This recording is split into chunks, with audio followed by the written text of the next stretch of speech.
por favor, no livro dos Hebreus, no capítulo 4, versículos 9, do 9 ao 11. Faz um bom tempo que eu não falo sobre esses versículos aqui na igreja. São versículos fortes, é uma passagem necessária, vez por outra, ser trazida à igreja, que segue um conselho do apóstolo Paulo ou dos seus discípulos, como autores do livro dos Hebreus, e que precisa ser trazido à igreja como um remédio, algo que tem que trazer paz aos nossos corações. E o tema do nosso estudo nesta noite é: possível ter paz em Deus, somente nele. Você crê nisso? Amém. Amém. Diz assim a palavra do Senhor: portanto, resta um repouso para quem toma cerveja, para quem usa droga, gente. É isso? Não. Aquela paz ali é até passageira, mas depois, né? Exatamente, o bicho pega, o inferno, né? Pega fogo. Então ele diz assim: portanto, resta um repouso para o povo de Deus. Quem é o povo de Deus, diga amém. Amém. Isso. Aí ele diz no verso 10: porque aquele que entrou no descanso de Deus, também ele mesmo, o próprio Deus, descansou de suas obras, né? Como Deus das suas, ou seja, a pessoa e Deus descansou. E ele diz então no verso 11: esforcemo-nos. É essa a palavra mais importante desse texto. Esforcemo-nos, pois por entrar naquele descanso, a fim de que ninguém caia segundo o mesmo exemplo de desobediência. Então, não descansar em Deus pode ser uma desobediência, como diz a palavra. E nós agora vamos orar e vamos pedir a Deus revelação. Vamos ouvir o recado que o Espírito Santo tem para nós nessa noite, em nome de Jesus. Pai Santo, Pai bendito, mais uma vez louvamos e agradecemos ao Teu nome. Muito obrigado por esta oportunidade, obrigado por estarmos aqui, agora reunidos. Esses próximos 40 minutos serão minutos de revelação, minutos onde ouviremos a Tua voz. Nos submetemos a Ti, Jesus, nos submetemos à Tua glória. Por isso, fala a Tua igreja, ensina-nos, capacita-nos, ó Pai, ensina-nos a descansarmos no Senhor, Pai, para que verdadeiramente o Evangelho venha até nós e se torne boas novas de grande alegria. Portanto, ó Deus, fala-nos segundo o Teu querer, fala-nos segundo a Tua vontade, no nome de Jesus, para a Tua glória. E a igreja do Senhor, igreja abençoada em Deus, diga amém. Amém. Graças a Deus. Meus amados irmãos, nação santa, povo de propriedade exclusiva de Cristo Jesus, nesta noite eu quero aguçar o seu coração, o seu espírito, a respeito de uma palavra que possa trazer um descanso verdadeiro à nossa alma e aos nossos corações. Porque nós estamos vivendo dias de guerra, e não apenas pela questão literal, né? Guerra, exército contra exército, ou guerras ainda bíblicas, né? Aqui no momento administrativo eu falei o que nós estamos vendo na data de hoje, essa invasão na faixa de Gaza, Israel. Nós estamos vendo ali literalmente o primeiro livro dos Reis, segundo, primeiro livro das crônicas, o segundo. Nós estamos vendo as guerras que Israel passava há séculos atrás e que continuam até hoje. Há séculos atrás eram com lanças, hoje são com bombas, com caças, com blindados, com tanques, mas é a mesma guerra, a mesma luta. Vemos a guerra na Ucrânia, aquele país que foi invadido pela Rússia. Nós vemos guerras, a guerra civil na África, quantas? Eu estava estudando sobre isso, dizendo que hoje no mundo existem mais de 50 guerras acontecendo nesse momento. Guerras étnicas, guerras entre nações, guerras contra o terrorismo. Eu diria até, por exemplo, no nosso país há guerra, amados.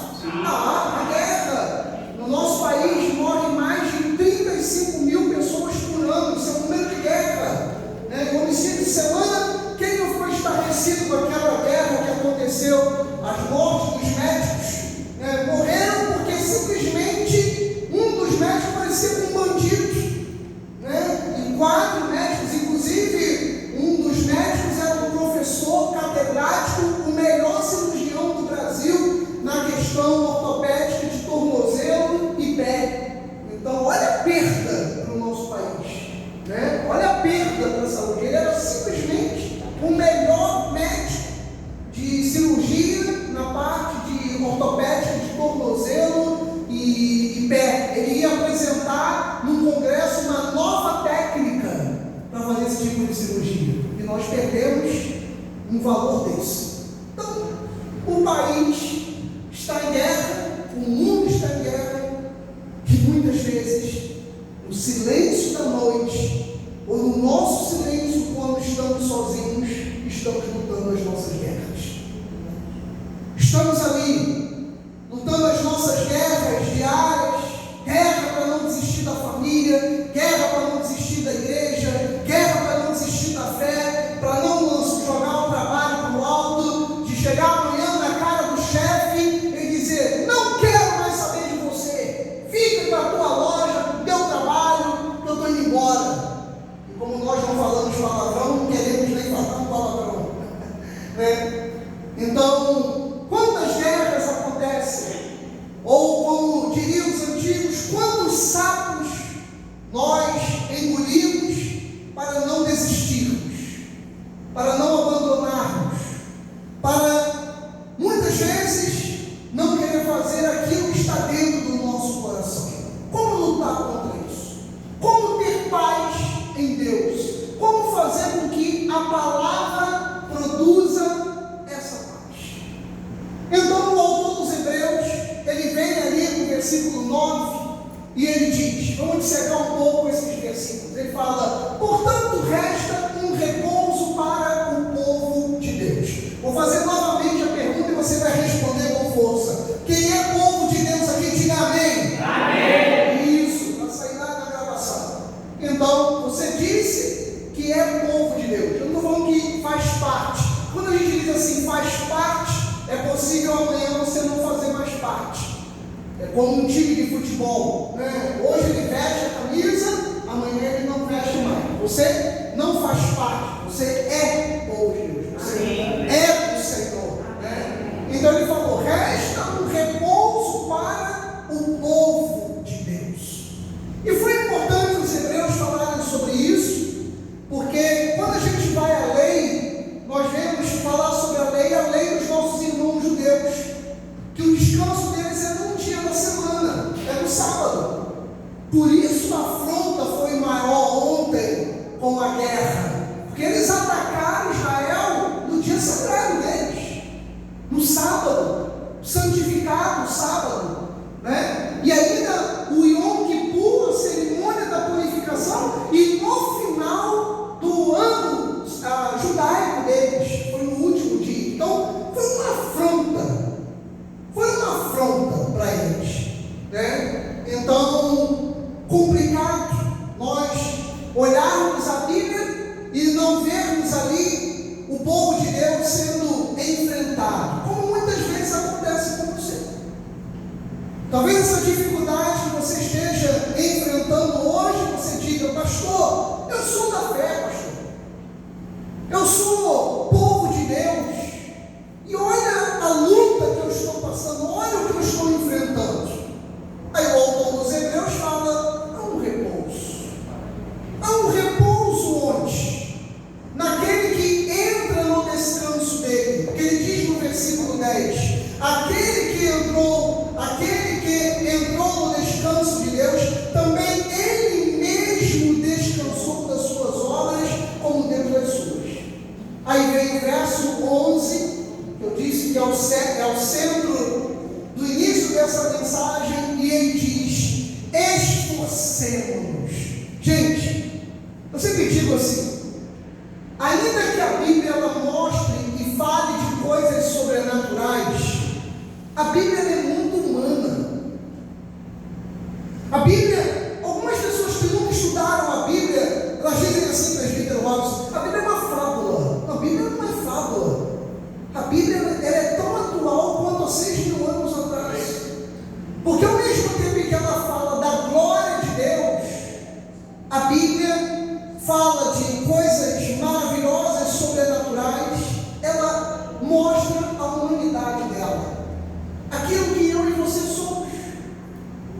E Deus, Ele nos vê como seres espirituais, seres dele, mas também Deus nos vê como humanos. Deus, Ele olha para nós e Ele sabe das nossas limitações. Por isso que há umas 3 semanas atrás eu falei sobre aquela passagem de Miqueias 7:11, né? No dia da reedificação dos teus muros, nesse dia, os teus muros serão colocados, os teus limites removidos para mais longe. Então, há algumas situações em que parece que nós chegamos ao nosso limite. E será que hoje você está dizendo isso, pastor? Eu também cheguei ao meu limite. Eu cheguei ao limite daquilo que eu possa suportar. Mas se você chegou ao teu limite daquilo que você pode suportar, eu vou dizer uma coisa para você: esforce-se mais um pouquinho. Coloque aquela pitada de fé dentro dessa situação. Se Deus te trouxe até aqui, você não vai bater o sino como nos exercícios militares. Bater o sino significa que você desistiu. Você não desistiu. Você não vai desistir. Você não vai parar. Você vai continuar, amados. Hoje eu estava vendo um testemunho de um homem que é dono de uma das maiores lojas de roupas do Brasil. E ele estava dizendo que ele começou na praia, no Rio, vendendo bugigangas. E hoje ele está até em outros países. E a expressão foi essa mesmo: bugigangas. Vendia bugigangas. Vendia aquelas coisinhas de bazar na praia. Hoje tem, acho que 100 lojas no Brasil. E se ele tivesse desistido naquele domingo que não vendeu nada, Marcelo? E se ele tivesse parado ali, Gerardo, e tivesse dito: hoje eu desisto? Mas ele aumentou o limite dele. Ele colocou fé naquilo. Porque se Deus colocou você, ou permitiu você estar nessa situação, é porque Deus sabe que você tem a capacidade de sair dela. Então vamos nos esforçar, amados. Vamos nos esforçar, porque a Bíblia diz que resta um repouso. Não é para quem bebe cerveja, não é para quem fuma, não é para quem usa drogas. Ele disse no versículo 9: resta um repouso para o povo de Deus. Eu não estou falando do sábado, eu estou falando do nosso sábado, que é Jesus, que é a sua palavra. Ele diz: resta um repouso, esforcemos-nos por entrar naquele descanso, para que ninguém caia em desobediência. Eu já falei quantas vezes aqui, amados, os grandes pecados da vida, tenha você caído neles ou não, mas hoje a gente se desvia deles. A gente não vive na mentira, nós não estamos matando ninguém, não andamos no adultério, não estamos fornicando, não estamos fazendo essas grandes pedras, nós conseguimos nos afastar. Mas às vezes existem as pequenas pedras que atrapalham a nossa jornada. E quando eu leio aqui esse versículo, ele dizendo que a pessoa que não descansa em Deus, ela peca na desobediência. Ela peca por desobediência. E às vezes eu e você ficamos ali procurando, né? Qual a situação, qual é o pecado, qual é o problema, o que está tentando tirar, né? Louvado seja o nome do Senhor. Muito obrigado, Senhor Jesus tirou o pecado desse. Que aí eu vou gritando mais ainda para poder subir. Oh, aleluia, Jesus, obrigado, Pai. Né? Então, às vezes é essa desobediência, né? Esse pecado que nós ficamos perguntando a Deus: Senhor, por que as coisas não avançam? Por que as coisas não andam? Por que o Senhor parece não ouvir a minha oração? Talvez seja porque você não esteja se esforçando a descansar em Deus. Né? E a gente está ali, estamos alimentando. Né? Há uma frase dos coaches evangélicos evangélicos que dizem assim, né? Entre o espírito e a carne, o que você mais alimentar vai ser aquele que vai ser mais forte na sua vida. E apesar de não estar isso na Bíblia diretamente, é uma verdade. Porque nós temos uma luta diária. Nós vimos aqui há 2 domingos atrás, a carne milita contra quem, gente? Contra o espírito, é uma milícia. Não tem essa palavra no Rio? Milícia. A minha carne, a sua carne é a milícia, mano. A gente tem que estar ali lutando diariamente para que a gente não caia nela. Então a Bíblia diz: se esforce. Quer sair dessa situação que você está passando, ou que eu estou passando? Vamos nos esforçar, amados. Vamos nos esforçar. Vamos manifestar algo que a Bíblia tem uma palavra muito importante em Hebreus 10. Essa aqui eu sei que a pastora Renata ela gosta, né? Essa explicação é bacana, pastor. Diz assim, Hebreus 10:35: não abandoneis, portanto, a vossa o quê? Confiança. Muita gente mistura a fé e a confiança. Antes de Cristo morrer, haviam níveis de fé. Por isso que você via Jesus falar assim: nunca vi uma fé como essa. Oh, que fé, né? Nunca vi em Israel. Mulher, a tua fé te salvou. Depois, quando Jesus Cristo morreu na cruz e ressuscitou, nós recebemos, através do Espírito Santo, né, o dom da fé, tanto para a salvação, quanto para crer na sua manifestação nas bênçãos que nós precisamos. O problema é que alguns sabem usar a fé e outros não. Qual é a arma que nós utilizamos para ativar essa fé? A Bíblia chama de confiança.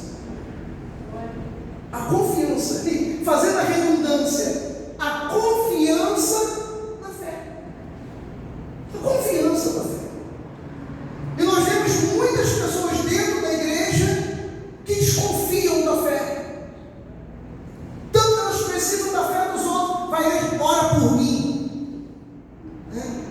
Tem até um remédio agora, ora por nós. Né? Não, é ora para nós. Eu falo também, aquele remédio ora por nós. Ora para nós. Né? Até o pastor me encomendou aí para a gente, ora por nós, não foi isso, pastor? Né? Então, ora por nós. Então é a pessoa, irmão, isso, que ela ora por nós, e ela só depende da oração dos outros. E o Senhor, ele fala assim: não abandoneis a vossa confiança, porque ela tem grande galardão. O que é galardão? Você lembra? Essa palavra é o quê? Galardão. É o quê? Recompensa. Então, a confiança, ela tem uma grande recompensa. Amém. E a Bíblia fala: não abandoneis, portanto. E por quê, amados? Porque eu vou ser sincero com você. É difícil confiar quando a maioria das coisas da vida vai mal. Não é? É difícil. É difícil. Humanamente falando, não é fácil.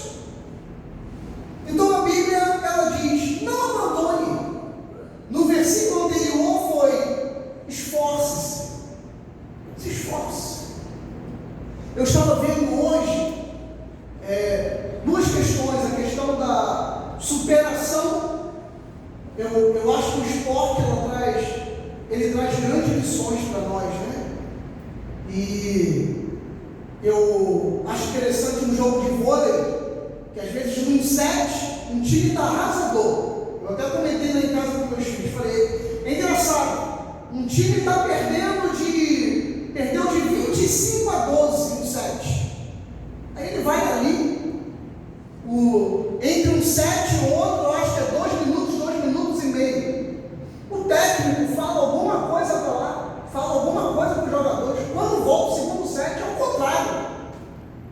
Já percebeu isso no jogo de vôlei? O cara perdeu de 25-12. Foi ali, eu não sei que vitamina que o técnico deu. Quando o cara volta,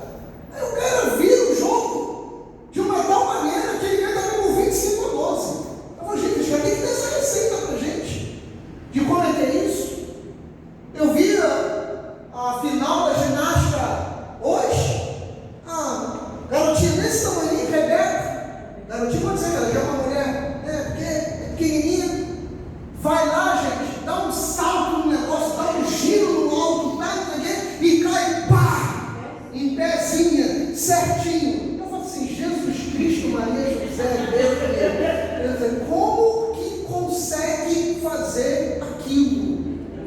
Como que consegue? A gente vê aqueles 45 segundos ou menos. Ela treina 10, 12, 14 horas por dia. Quantos tomos ela já levou? Exatamente, milhares de tomos.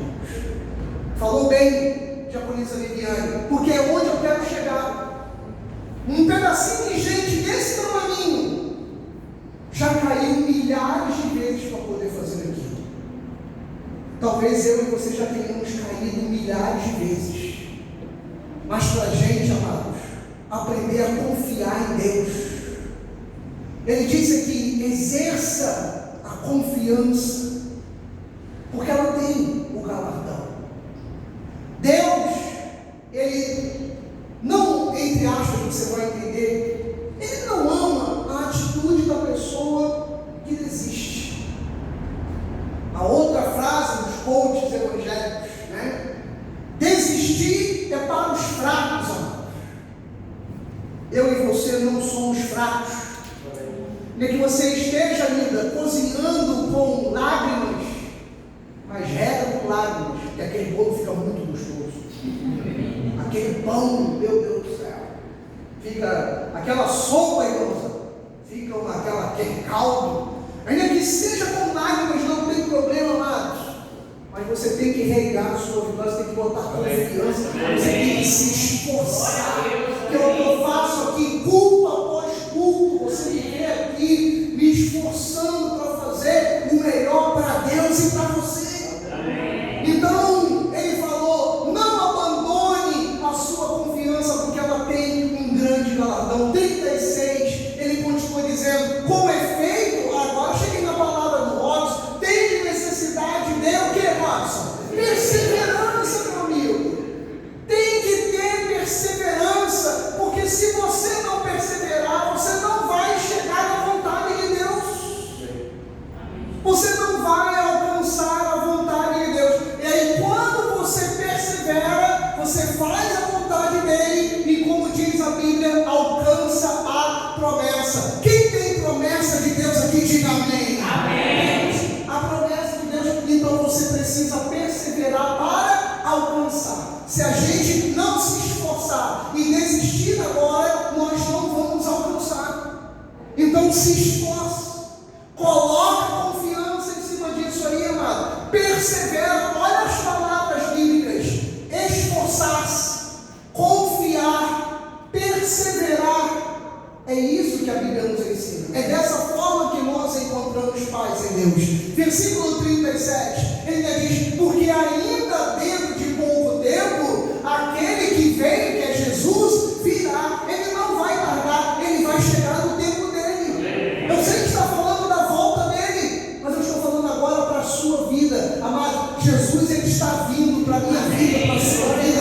Ele vai manifestar a sua glória. Recebe de Deus aí. Não tardará. Por quê? Versículo 38. Alguns ficam pelo caminho, mas ele disse primeiro: o justo viverá pela fé. Vamos ler juntos isso aqui? 1, 2 e... o meu justo viverá pela fé. Vamos ler novamente. O meu justo viverá pela fé. Aí alguém diz assim: mas o justo pode retroceder, pastor, e por isso eu estou retrocedendo. Pastor, eu vou abandonar tudo, eu vou abandonar a família, eu vou abandonar a igreja, eu vou abandonar tudo. Sabe por quê? Eu cansei, pastor. Aí o Senhor vai e fala assim: se retroceder, o Senhor disse, é o Senhor, nele não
nosso Deus é um Deus de vitória. O nosso Deus é um Deus que avança. Ah, pastor, mas então é possível o justo retroceder? É? Então olha o 39, coloca aí, japonesa linda. Nós, porém, nós quem, gente? Né? Nós, a igreja e Cristo. Nós, porém, não somos dos que retrocedem para a perdição. Não somos, por isso que nós não perdemos a salvação. Porque nós não retrocedemos para a perdição. Nós somos, entretanto, nós somos. É um ato normativo de Deus. Nós somos da fé para a conservação da alma. A alma, eu digo sempre, é a sua essência, é quem você é. A sua alma está conservada por Deus, a sua alma tem a palavra de Deus, a sua alma tem a fé de Deus.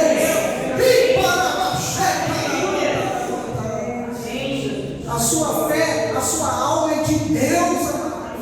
Tem a essência dele. Quem olhar para mim, para você, tem que ver Deus. Por quê, pastor Marcelo? Porque 1 Coríntios 6,17 é um dos versículos mais lindos do apóstolo Paulo. Aquele que se une ao Senhor.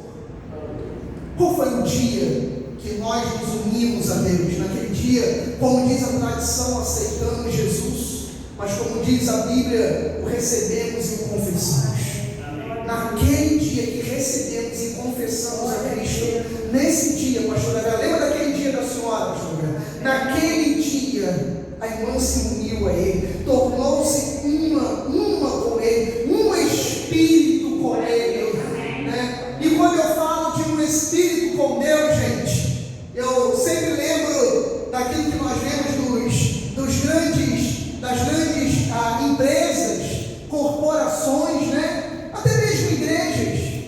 Quando você vê alguém lá que parece com o seu chefe, que imita o chefe, que tem a maneira de andar do chefe, né? Que tem a maneira de falar do chefe, e você vê isso não apenas em empresa, você vê isso em igreja, você vê isso dentro da família, né? Essa semana mesmo eu comentei com a pastora Renata, eu olhei para um filho, né, adulto caminhando, e eu falei assim, o jeito dele andar é igualzinho do pai dele, né? Então ele, já um filho adulto, e ele andando, e eu falei, de costas igualzinho o pai andando. Então a pessoa, ela tem as características. E quando eu leio aqui esse versículo, aquele que se une ao Senhor é um espírito com Ele, eu também entendo que não é apenas pela questão do Espírito Santo. Amados, quem é de Deus tem um jeito de Deus. Vou repetir, Rebeca, para sair aí. Quem é de Deus, preste atenção nisso que eu vou dizer. Quem é de Deus tem o jeito de Deus. Amém. Glória a Deus. Então, se você se uniu ao Senhor, você tem que ser do jeito dele. Você tem que expressar Deus. Então nós temos que tirar de dentro de nós aquilo que nos atrapalha na relação com Deus. As pessoas que estão na sua volta, a sua família, a sua igreja, seus vizinhos, seus colegas de trabalho, quando olham para você, veem o que? O jeito de Deus? Ou veem o jeito do mundo? Ou veem o mesmo rancor do mundo, os mesmos sentimentos do mundo? Se você é de Deus, se eu sou de Deus, a nossa maneira é a dele. Assim como você vê às vezes em algumas igrejas, e você olha lá para os pastores, e você fala, eu sei que esse irmão aqui é um pastor da igreja A, esse aqui é o da igreja B, esse aqui trabalha naquela empresa porque ele tem um jeito, esse aqui é filho de fulano, porque ele tem o jeito do pai, ele tem o jeito da mãe. A mesma coisa, gente. Quem olhar para nós tem que ver Deus. Tem que ver Deus nas suas atitudes. Você tem sido mais alegria ou peso para alguém? Quando fala do seu marido, da sua esposa, se eu chamar o seu marido, ou a sua esposa, os seus filhos, ou o seu vizinho, o seu colega de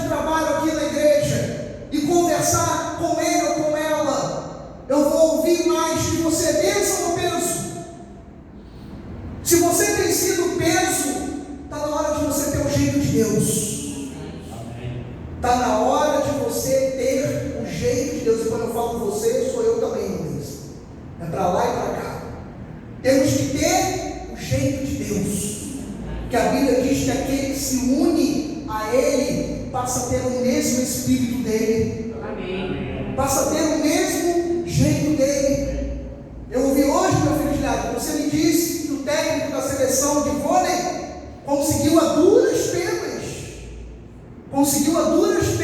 classificar o Brasil nas Olimpíadas. Quase que o Brasil ficou fora, irmãs. No vôlei masculino nas Olimpíadas. Olha que absurdo.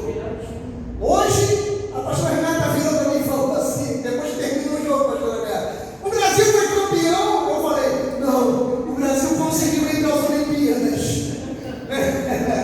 Mas o que aconteceu, Cleide? O técnico pediu demissão. Aí a gente, graças a Deus. Porque provavelmente quem vai assumir é o Bernardinho. Aí a Viviane já falou, ele já voltou. Então, Bernardinho é pior que o pastor Marcelo. Né? Então, Bernardinho é pior que o pastor Marcelo. Então, o que vai acontecer, pastor Marcelo? O time agora vai ter o espírito dele. E aquilo que foi um sufoco para a gente ir para as Olimpíadas, agora chegar o ano que vem, provavelmente vai ser medalha de ouro. Por quê, amado? Porque os comandados vão pegar o jeito do técnico, vão ter o espírito do técnico. E por isso que, apesar das dificuldades aqui da nossa igreja, com todo o temor e temor e respeito, eu quero que você pegue, entre aspas, o meu espírito. Eu quero que você assuma isso. Eu quero que você olhe para os céus e diga: vamos ter o jeito de Deus. Vamos assumir a forma de Deus. Vamos ter o espírito dele, porque aquele que se une a ele torna-se um espírito com o Senhor. Por isso que o profeta Elias disse em 1 livro dos Reis, capítulo 18, verso 21, penúltima passagem: então Elias chegou ao povo e disse, ao povo de Deus, tá, gente? Ele chegou diante do povo de Deus e disse: até quando vocês vão ficar doentes, com os coxos entre dois pensamentos? Até quando, amados? Sabe o que pode estar matando você? A divisão do pensamento. Teu pensamento está dividido entre seguir o Espírito de Deus e seguir a tua própria carne. E ele está falando: até quando? O profeta disse ao povo de Deus que esse aqui é um dos momentos mais caóticos de Israel. Estavam lá os profetas de Baal e Elias sozinho, amado. Muitas vezes eu e você estamos realmente sozinhos numa luta. E talvez você esteja dizendo assim: pastor, caramba, que peso que eu estou carregando. Eu sei. Você veja aqui que o profeta, ele falou para o povo, ele falou: nossa, parece, vocês, eu achei que ele disse assim: vocês estão na igreja mesmo? Você está na igreja mesmo? Quem de nós nunca ouviu essa frase ou falou para alguém, né? Você está na igreja mesmo? Você ouve a palavra de Deus? O profeta fez a mesma coisa para o povo de Deus. Cara, vocês são de Deus mesmo? Vocês são mesmo? Porque até quando vocês vão ter esse proceder? Até quando vocês vão estar coxos nos pensamentos e nas atitudes? Né? Coxo, aleijado. Até quando cocheareis entre dois pensamentos? E aí ele disse: se Jeová, se Javé, se o Senhor é Deus, siga. Se é Baal, siga. Olha a minha luta e a tua luta aí às vezes, amado. O povo de Deus nada respondeu antes. Como você já falou para mim disso aqui. Assim, o povo de Deus nada. O pior de tudo é você olhar para quem é de Deus com atitudes coxas e você falar: se você é Deus, muda. E a pessoa não te responde nada. Ou seja, a pessoa, ela está querendo assumir e dizer até Baal é Deus. Porque ele disse: se o Senhor é Deus, siga. Ou seja, tenha as atitudes de Deus, tenha as maneiras de Deus, tenha os pensamentos de Deus,